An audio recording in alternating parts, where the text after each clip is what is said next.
Okay, wow, bago po magsimula, good afternoon po sa lahat. Welcome po sa Daily Bible Study po ng His Community Church. So, Reformed Baptist Church po kami. And nag-aaral po kami ng salita araw-araw. At ngayon ay nasa John chapter 4 verse 35 na po yung pag-aaralan namin. So, welcome po sa mga makakapanood nito. Okay, so yun po, gaya nga po ng tanong ko kanina, bago tayo magpakita sa live natin, yung sa Glorious Gospel na pinag-book study po natin, sa mga nakatapos po, pwede po mag-share kayo kaunti sa kung ano po yung natutunan nyo doon. Kasi sa Sunday, hindi na natin siya madidiscuss eh. Sa mga ano pong natutunan nyo, anong maalala nyo po doon? No? Chapter 4 po yun, di ba? Kung wala pang nakatapos, edi hindi na tayo magtatanong. Natapos nyo na po ba? May nakatapos na po ba?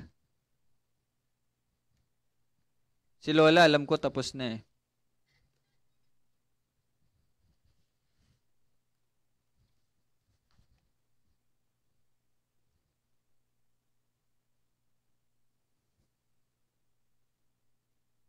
Wala pa nakatapos. Mahilig talaga ang Pinoy sa no? Sa gagawa lang kapag Saturday gabi na, no? So, ayun.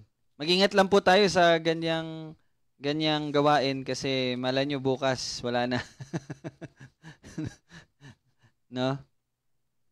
So, dapat talaga ang isang Kristiyano po talaga, mapaghanda po talaga lagi, no? Alam niya talaga yung pagbabalik ng Panginoon, alam niya yung buhay ng tao ay parang hininga lang. So, dapat may ganun na po talaga tayong disiplina, no, sa ating mga pamumuhay. Na tayo po na nakakilala sa Diyos, tayo na nag-aaral patungkol sa Diyos. So, nararapat po na lagi tayong naghahanda, yung buhay natin ay alam nating hindi na sa atin, yung mga ganung bagay po, no? But anyway, sige po, magpapatuloy na tayo sa pag-aaral natin sa John chapter 4. So, basahin muna natin para mas makita natin yung context, yung konteksto po, no? So, siguro magsisimula tayo sa verse 31. Babasahin natin hanggang verse 38. Okay, sige po. So, pakibasa Jamie, no? 31 hanggang 38. John 4 verse 31 to 38. Samantala, hinimok siya ng kanyang mga alagad, Rabay, kumain ka. Subalit sinabi niya sa kanila, ako'y may pagkain na hindi niyo nalalaman. Kaya't sinabi ng mga alagad sa isa't isa, may nagdala kaya sa kanya ng pagkain? Sinabi sa kanila ni Jesus, ang pagkain ko ay ang gawin ang kalooban ng nagsugo sa akin at tapusin ang kanyang gawain. Hindi ba sinasabi ninyo, may 4 na buwan pa at darating na ang pag-aani? Ngunit sinasabi ko sa inyo, masdan ninyo ang inyong paligid at inyong tingnan ang mga bukid na mapuputi na upang anihin. Ang umaani ay tumatanggap ng upa at nagtitipon ng bunga para sa buhay na walang hanggan, upang ang naghahasik at ang umaani ay magkasamang magalak. Sapagkat dito'y totoo ang kasabihan, isa ang naghahasik at iba ang umaani. Kayo'y sinugo ko upang anihin ang hindi ninyo pinagpaguran. Iba ang nagpagod at kayo'y pumasok sa kanilang pinagpaguran. Okay, so yan po ang salita ng Panginoon. Tayo po ay manalangin muna. Let's pray. Panginoon, ikaw ay aming patuloy na pinapasalamatan at sa pagkakataong ito na makakapag-aral po ng iyong salita. Lord, sa iyo pong habag at iyong awa, ay ipakita mo po sa bawat isa ang iyong kaluwalhatian. Sa patuloy na pag-aaral ng iyong salita, ay mas makilala ka namin, mas makita namin, Lord, ang iyong kadakilaan, mas maunawaan namin ang iyong pagliligtas, at mas maging malinaw sa amin ang iyong pag-ibig, na tunay nga ang pagkaunawa sa mga bagay na ito ay magdudulot ng buhay na puno ng kagalakan, puno ng pasasalamat, at pamumuhay na sumusunod ayon sa iyong kalooban. Sa banal na Espiritu, patuloy mo kaming turuan at tulungan upang malaman ang katotohanan. Salamat. Ito aming panalangin sa pangalan ni Jesus. Amen. Okay. So, kahapon po nagtapos tayo sa verse 35, no? Dito may tanong po ako kahapon na ano yung connection? Ano yung connection po ng usapin or yung tagpo na ito na nag-usap po ang Panginoong Hesus at ang mga alagad. At kung babalikan natin sa binasa kanina, mula po sa verse 31, so kung titingnan nyo po sa verse 31, hinimok ng mga alagad ng Panginoong Hesus na kumain na, kasi nga po, ano na yun, no? Tanghali. And pumunta sila sa lungsod para nga po bumili ng pagkain. So pagbalik nila, yun po talaga ang gagawin nila. Pero ang tugon po ng Panginoon natin, sa verse 32, ako'y may pagkain na hindi ninyo nalalaman. Kaya sa verse 33, nagtanong sila sa isa't isa, may nagdala kaya sa kanya ng pagkain, no?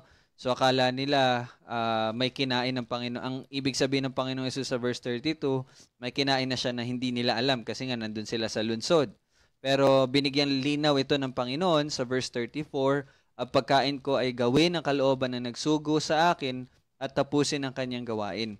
So dito po sa verse 34, sana maging malinaw po sa bawat isa na hindi po ang tinutukoy ng Panginoong Hesus dito yung gagawin niya sa future. But ang tinutukoy niya po sa verse 34 is yung ginawa niya. Okay?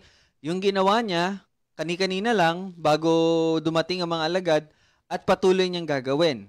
No? Sa pagpapatuloy natin na pagbabasa po ng John at sa yung tatlong synoptic gospels. No?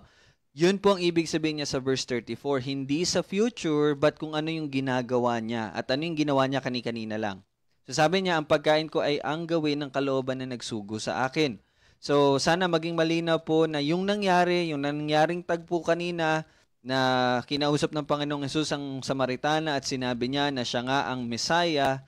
At kung matatandaan niyo sa verse 4 ng John chapter 4, sinabi doon na kailangan dumaan ng Panginoon sa Samaria. So doon pa lang, sa simula pa lang, nakita na natin na itong nangyari ay kalooban po ng Diyos. At yun po ay sinunod ng ating Panginoong Hesus. No? At tapusin ang kanyang gawain. So makita nyo dito na ongoing po yung kanyang pagsunod at pagtupad ng gawain po ng nagsugo sa kanya. At yun ay ang pagliligtas. Ano nga yung gawain na nagsugo sa kanya? John 3:16 and 17. Diba? Sapagkat kayo nalaman pag-ibig ng Diyos na ibinigay niya kanyang tanging anak upang ang sino mang sa kanya sumampalataya hindi mapahamak kundi magkaroon ng buhay na walang hanggan, sapagkat hindi niya pinadala, hindi ko pa memorize, basta verse 17, sapagkat hindi niya pinadala ang kanyang tanging anak upang humatol, kundi upang sa pamagitan niya ay maligtas ang lahat. No? So yun po yung sa verse 17. Yun po yung, kumbaga, yun yung gawain na tinutukoy po ng Panginoong Hesus dito. No? Ang pagliligtas sa pamagitan niya, sa pamagitan ni Hesus. Okay? So yun po yung sinasabi dito ng Panginoong Hesus sa mga alagad niya. Yun yung pagkain ko. Yun yung source of strength ko. Yun yung bagay na nagpapatuloy sa akin, na nagpapanatili sa akin, na mamuhay araw-araw. Kasi 'di ba, pagkain is what keeps us going. 'Di ba? Kung ang isang tao ay hindi huminto na sa pagkain, eventually, darating ang time nang mangyayari sa kanya ay mamamatay. So, pagkain is actually, yun yung nagbibigay sa atin ng lakas, di ba? Kung hindi tayo kakain, manghihina tayo, magkakasakit tayo. So, ganun po ang paggamit ng Panginoong Hesus dito nung sinabi niya na ang pagkain ko ay, no? Yun yung nagsusustain sa akin, no? Yun yung nagbibigay ng lakas sa akin. No? So, yun po ang binabanggit ng Panginoong Hesus. So, napag-usapan natin yan kahapon. Pero may dadagdag lang po ako. Kagabi, nag-usap kami ni Jamie, nag-share siya sa akin ng mga napag-aralan niya, mga nabasa niya. Actually, yung shinare ko po sa inyo kagabi, kung binabasa niyo po, although English siya, So sana nagbibigay din tayo ng effort na intindihin, magtanong, gamitin ang internet para mag-translate. So yung share ko po sa inyo kahapon, no, sabi doon na tingnan niyo po ang Panginoong Jesus. Siya na nanalangin sa bundok ng Gethsemane, no? Magpapakita doon na ano ba yung pinalangin ng Panginoong Jesus? Not my will, but as your will be done, no? Yun po yung panalangin ng Panginoong Jesus. Makita niyo doon na ang Panginoong Jesus na Panginoon at Diyos, siya ay nananalangin, patuloy na nagpapasakop sa kalooban ng Diyos Ama, no? Binibigay ang oras niya sa pananalangin at pakikinig sa kanyang Ama. Kung siya na Diyos, no? Sabi doon, kung siya na Diyos ay nananalangin, ano pa kaya tayo na tao? No? Ano pa kaya tayo na tao? So nararapat lang din po talaga na lagi tayong manalangin, lagi tayong magpasakop po sa kalooban ng Ama. Tandaan niyo po 'yan. No? Ang ating Panginoong Hesus, siya po yung example na meron tayo. Siya yung pinakadakilang halimbawa na meron po tayo. So sana hindi po tayo maging, hindi tayo maging mga mayayabang. Yun po talaga tawag ko sa mga taong hindi nananalangin. Mayayabang. Mayabang talaga. Kasi, biruin mo ang Panginoong Hesus. Very early in the morning. No? Ako nga, minsan nagigilta ako. Gumigising ako ng very early in the morning para magtrabaho. Pero ang Panginoong Hesus, very early in the morning, siya ay nananalangin. He spent time to pray.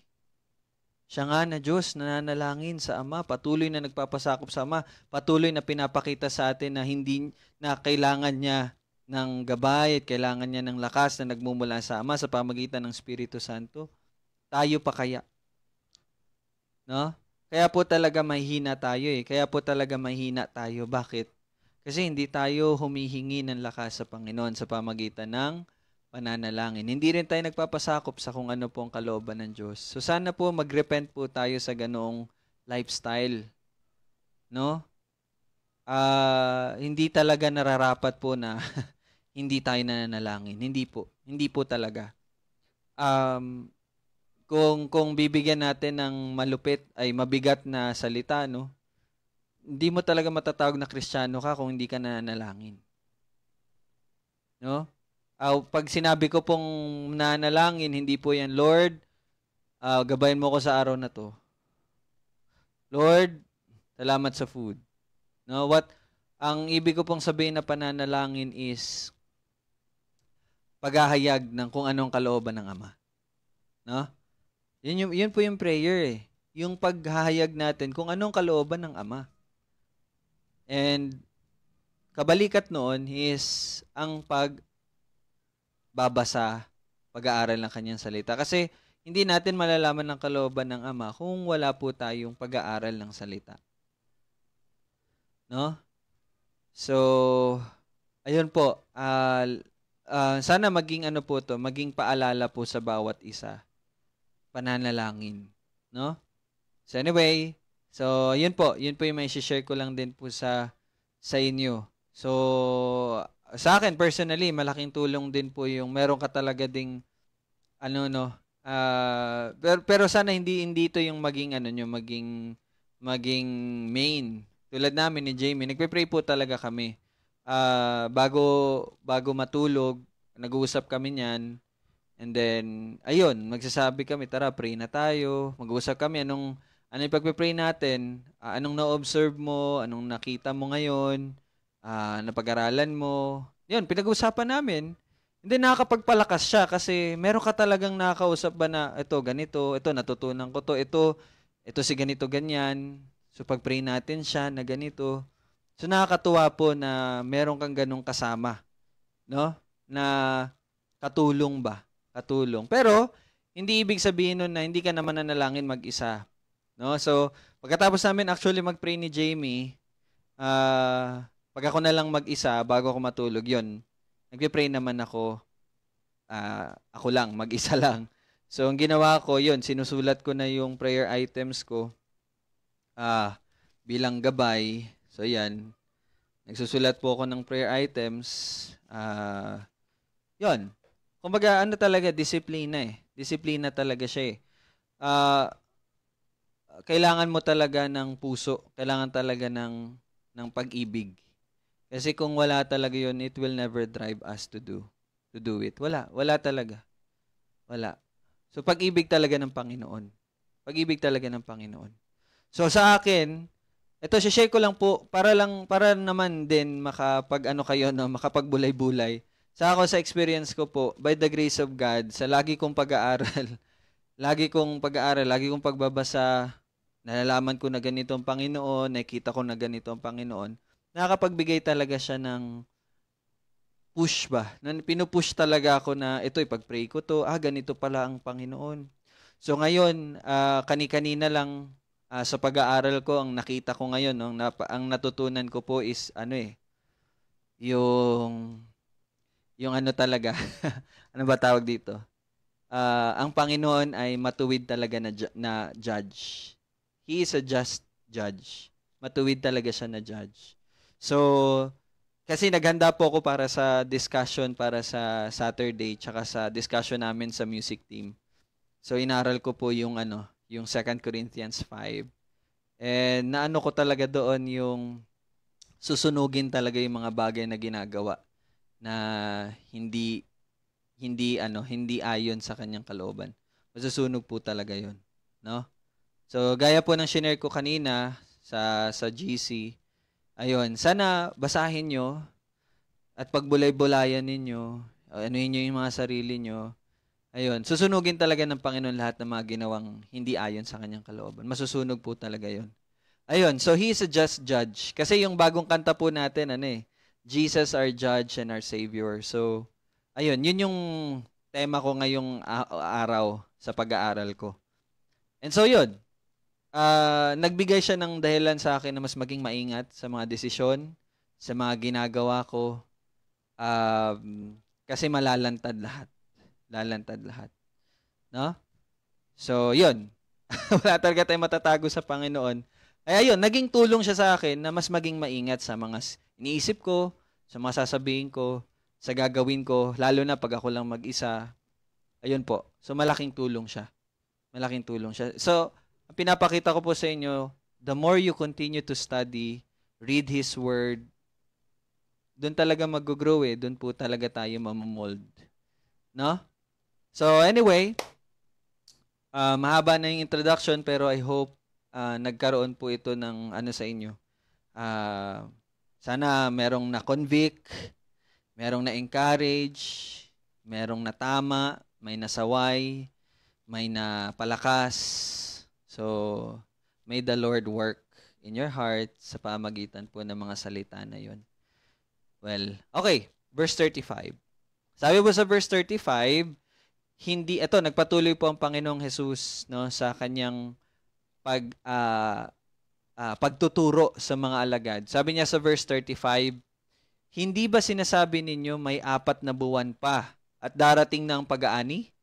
Ngunit sinasabi ko sa inyo, masdan ninyo ang inyong paligid at inyong tingnan ang mga bukid na mapuputi na upang anihin. Now, remember, bago po ito sabihin ng Panginoong Yesus, sinabi niya in verse 34, ang pagkain ko ay gawin na ang kalooban na nagsugo sa akin at tapusin ang kanyang gawain. And then, suddenly, verse 35, yon, ginamit niya po yung analogy ng bukid. Okay? Alright? So, tandaan niyo po yung setting neto, nasa balon po siya. And it's possible na medyo bundok yon or patag, tapos merong anong tawag diyan? Palayan or hindi naman kasi palay yung ginagamit nila, no. Merong taniman. And then ito po yung sinabi ng Panginoong Jesus. So tanong ko po kahapon, sabi ko kung meron lang namang makakapagbigay ng time na mag-aral nito. So, 'yun, sinabi ko po sa inyo kahapon. So, kung meron po, pwede niyo ma-share ngayon kung ano po yung nabasa ninyo patungkol po dito sa tagpong ito, sa verse 35 hanggang 38.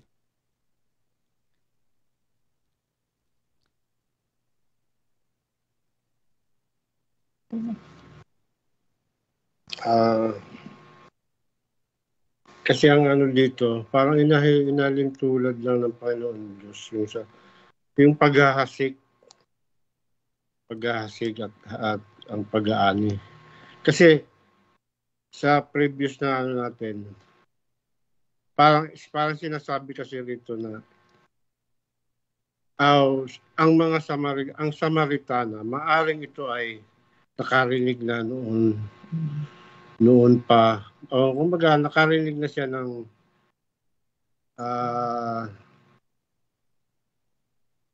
yun nga, tungkol sa spiritual, no? So ang nangyari is ang yung time na nakausap siya ng Panginoon, kumbaga yun na yung harvest eh. Yung madalas siya sa katotohanan. So dito inalintulad yung pagtatanim at paghasik. Ibig sabihin lang yun nga yung tulad niya yung ginagawa yung pag-evangelism, no? Maaaring ang makakausap nyo is meron ng kumbaga nakarinig na, no? Parang follow up na lang eh. Yung harvest yun yung ano eh. So yun ang magiging bunga nito. Parang yun ang connection nito dun sa ano. Lamang po. Okay. So, ayun, we praise God na merong ganong pag-aaral. Actually, tama po yun, no? So, yun pong ibig sabihin ng Panginoong Hesus dito. Kaya nga sabi ko po kahapon, wag po tayong lalabas sa konteksto. Lagi po nating tandaan ano yung nangyari at bakit ito yung nasabi ng Panginoon. So, tama po yun. Yung nangyari po sa babaeng Samaritana, harvest na lang po yun. No? Bakit harvest na? Kasi natanim na sa kanya. Paanong natanim na? Wala naman nag-share sa kanya. Well, tandaan nyo po, sa verse 25, no? Sa verse 25, sabi ng babae sa verse 25, makita nyo dito yung knowledge niya, no? Sabi niya, nalalaman ko na darating ang Mesiyas. Diba? Mesiyas, sorry. Pagdating niya, ay ipapahayag niya sa amin ang lahat ng mga bagay. So, ibig sabihin, tunay na may natanim na sa kanya. So, sino yung nagtanim nito? Sino yung nagtanim? So, yun po yung mga propeta. Okay? Yung mga propeta. Yung mga yun yan, nauna. Or it's possible na pwede rin sila John the Baptist at yung mga kanyang mga alagad. Kasi kung matatandaan nyo po, nag-baptize po sila John the Baptist, umano po sila sa north, parang sa may Galilea marapit. So it's possible na nagdaan sila sa Samaria at then naghayag sila na paparating ng Mesiyas, ganito, ganyan. So it's possible, hindi ko po sinasabi. Pero ang pinaka-posible dito is yung mga propeta. Yun po talaga yung nagtanim. No? And then nag-harvest na. So, thank you Dad no sa pag-exhort mo dito. And kung mapapansin niyo po sa verse 35, sabi niya may 4 na buwan pa. No, sabi niya, hindi ba sinasabi ninyo may 4 na buwan pa at darating na ang pag-aani? So, pinapakita po dito na ang usual time po kasi ng harvest is 4 months. 'Di ba? Ayan, tama-tama si Daddy, merong garden na ano, 'di ba? So, pero generally speaking, ang usual talaga na harvest time 3 to 4 months, di po ba? So, pinapakita dito yung pagtuturo po ng Panginoong Hesus. Sinasabi niya dito na akala nyo mahaba pa yung time for harvest time. Yun lang yung sinasabi niya. Bakit niya po nasabi na may 4, hindi ba sinasabi ninyo may 4 na buwan pa at darating na ang pag-aani? So, ginamit niya po yung analogy ng pagtatanim talaga. 4 months pa yung harvest time. Diba? 4 months later pa, sinabi niya. Ngunit, sinasabi ko sa inyo, masdan ninyo ang inyong paligid. Okay? At inyong tingnan ang mga bukid na mapuputi mapuputi na upang anihin. Now, etong part na to, sabi ng Panginoong Hesus, no, masdan ninyo ang inyong paligid at inyong tingnan ang mga bukid na mapuputi na upang anihin. Now, hindi po niya ibig sabihin dito yung ano talaga, no, yung plant. No, hindi niya po ibig sabihin na yung mga tinanim talaga. Now, sabi kanina ni Daddy, yun nga yung babae sa yun sa harvest. Yes, that's correct. Now, sino naman yung tinutukoy ng Panginoong Hesus dito sa pangalawang parte? Na sinasabi niya na masdan ninyo inyong paligid at inyong tingnan ng mga bukid na mabuti na upang anihin. Sino tinutukoy dito ng Panginoong Hesus? Hindi naman yun yung mga tinanim talaga. 'Di ba? Sino? Nakita niyo? Sino? Bakit nagsabi ang Panginoong Hesus ng ganito? So again, wag po kayong lalabas sa ating binabasa. Nandyan lang po sa John chapter 4 ang sagot. Sino yung aanihin pa? Naani na yung isa na? Sino yung aanihin pa? Sino yung paparating? Yan na yung clue, Sino yung paparating? Papunta sa kanya. Mga Samaritano. Yes, verse 30. Tingnan yung verse 30, di ba? Sabi ko nga po kahapon, di ba? Timing na timing. Pagkatapos ng pagsabi ng Panginoon sa Komiseya, dumating ang mga alagad, edi pagdating ng mga alagad, bumalik si Samaritana doon sa lungsod. Now, yung time na yon na siya ay papunta sa lungsod at nakipag-usap siya sa mga Samaritano, ito yung time na nangyari. Ito ang binabasa natin. No? Ngayon, sabi sa verse 30, lumabas sila sa lungsod at pumunta sa kanya. So, habang nag-uusap itong mga alagad at ng Panginoong Hesus, papunta na din yung mga Samaritano. At sabi ng Panginoong Hesus, yun nga, verse 34, tingnan ninyo. No? Sabi niya, verse 35, sorry. Masdan ninyo. No? Ito pong masdan ninyo sa English po is lift up your eyes. No? Kumbaga, pagpapakita na tingnan ninyo yung mga bagay sa lente ng Panginoon. No? And sabi dan, 'di ba, mapuputi na upang anihin. Bakit po kaya mapuputi? Hindi niya sinabing tingnan ng mga bukid na handa na upang anihin. Ba't sinabi niya mapuputi? Ano bang ibig sabihin ng maputi sa puti kapag sa mga tanim? 'Di ba kapag bagong plant, anong kulay? Berde, green. 'Di ba? Pero pag ripe and ready for harvest, anong kulay na? Puti. You see? So, ibig sabihin, they are ready for harvest. Kaya yun po ang sabi na mapuputi na upang anihin. At sino yung mga sinasabi niya? Yun nga po, yung mga Samaritanong papunta na sa kanya. And may kita natin yan in verse 42, na harvest po talaga sila. No? Sa verse 42, ano ba nangyari sa verse 42? Sabi niya, sinabi nila sa babae, ito yung mga pumunta sa kanya, no, sa verse 42, ngayon sumasampalataya na kami. You see? Harvested, no? Hindi dahil sa iyong sinabi, sapagkat kami mismo ay nakarinig at nalalaman naming ito ang tagapagligtas ng sanlibutan. You see? Harvest. Okay? So, yun po ang binabanggit ng Panginoon dito sa verse 35. Okay? Now, in verse 36, nagpatuloy siya, ang umaani ay tumatanggap ng upa at nagtitipon ng bunga para sa buhay na walang hanggan, upang ang naghahasik at ang umaani ay magkasamang magalak. Now, yung sinabi po dito sa huling part, upang ang naghahasik at ang umaani ay magkasamang magalak. So, pareho po ng kagalakan ang umaani at ang naghahasik. No? They have one joy. They have the same joy. And sabi po dyan, ano ba in verse 36? Teka lang pa. Already, no? Sa Tagalog kasi, ang umaani ay tumatanggap ng upa.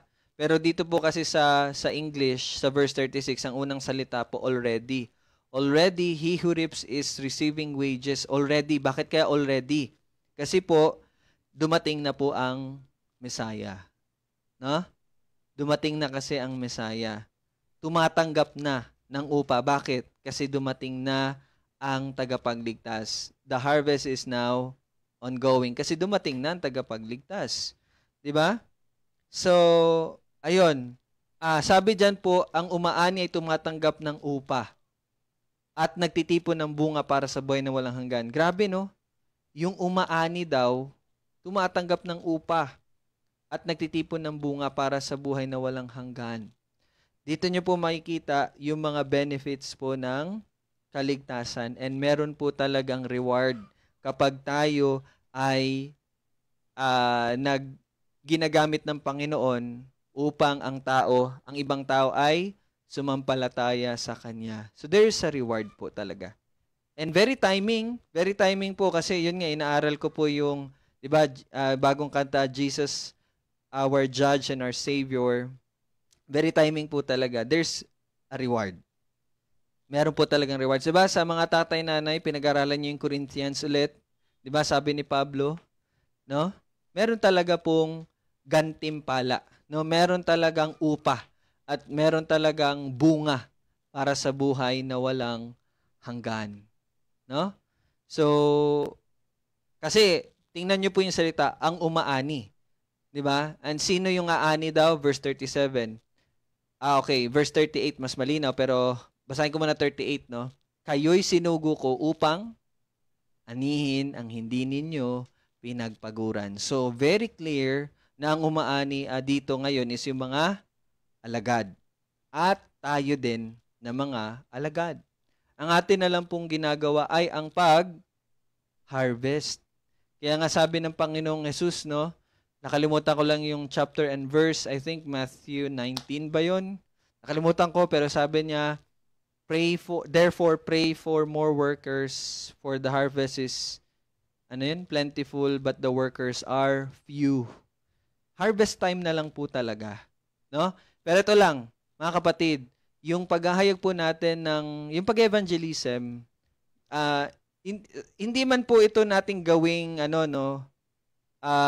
motivation, pero it's reality na meron po talaga ding reward for that. Crown of life ata ang reward para sa ganun crown of life. Totoo po 'yun. Tulad po ng paghuhukom, alam niyo po hindi pantay-pantay ang matatanggap ng mga makasalanan.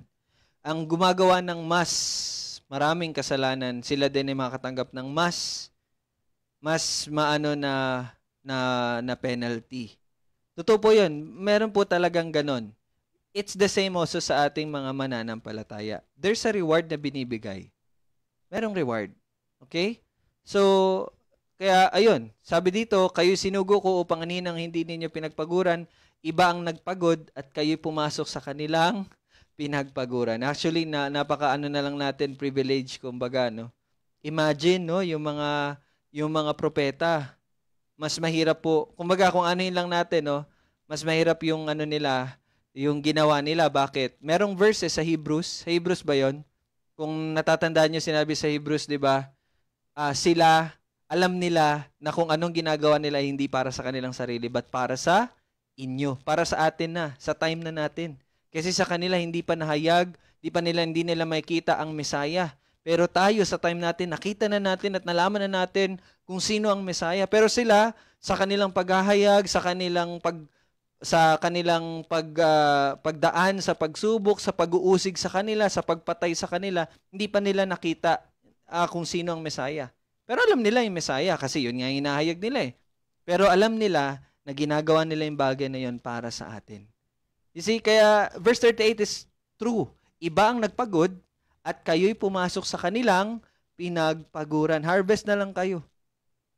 Parang ganun. No? Kaya minsan nakakalungkot isipin, harvest na nga lang tayo. Tayo pa yung mga mahina, mga tamad, mga takot, no? Walang paghahanda. Yung generation talaga natin sobrang sobrang sorry I mean, totoo po kasi. Kung meron po ditong nako-convict, natatamaan, nasasaway, tumugon ka sa pagsaway, no? Baguhin mo. Huwag kang manatiling ganyan. Huwag kang manatiling tamad. Huwag kang manatiling takot. Huwag kang manatiling no? Hindi ganon, no? So, verse 37, balikan lang natin, sapagkat dito'y totoo ang kasabihan, isa ang naghahasik at ibang umaani. That's true. And tayo, nasaan tayo? Tayo ang umaani. Ani na lang tayo. No?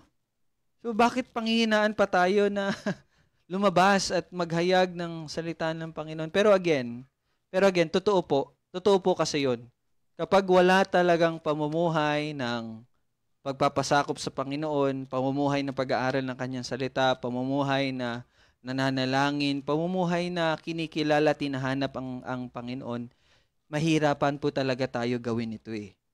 Kasi ito po, itong parte na po ito na paghahayag ng salita ng Panginoon, ano na lang po din po yan eh, outflow na lang po yan eh, bunga na lang din po kasi yan ng pagkilala mo sa Panginoon. 'Di ba? Totoo po 'yun. Hindi magre-reciprocate po talaga 'yon. Okay? Project kumbaga, meron talagang ano 'yan. Tawag dito. For example, sa baso, kung marami kang binubuhos, marami din ang awas. Kung wala kang binubuhos, walang awas. Parang ganun po ba, no? Ganun din sa atin. If hindi tayo nagpapasakop, hindi natin hinahanap ang Panginoon, hindi natin kinikilala ang Panginoon, mas nagpo-focus tayo sa mga bagay dito sa mundo, anong magiging motivation natin upang lumabas at ihayag ang salita ng Panginoon? Wala. Wala. Kaya nga po na-realize ko talaga, hindi talaga pwede din na i-oblige ko kayo every Sunday mag-evangelism tayo. Kaya ngayon, ano na lang talaga ako kung sino na lang. Kasi iba rin talaga ang naghahayag ng napipilit sa naghahayag na dahil nag-aaral siya ng salita at dahil grabe yung naunawaan niya yung pag-ibig ng Diyos. Iba po kasi ang ano nun. Kaya hindi ko na po talaga nasa sa inyo na lang yun eh. Ang ginagawa ko na lang talaga, magturo sa inyo, paalalahanan kayo at mag-pray para sa inyo. Pero kung nakikitaan ko na yung taong ngayon is kay Lord, yun, ipupush ko talaga yung taong yun. Ganun po.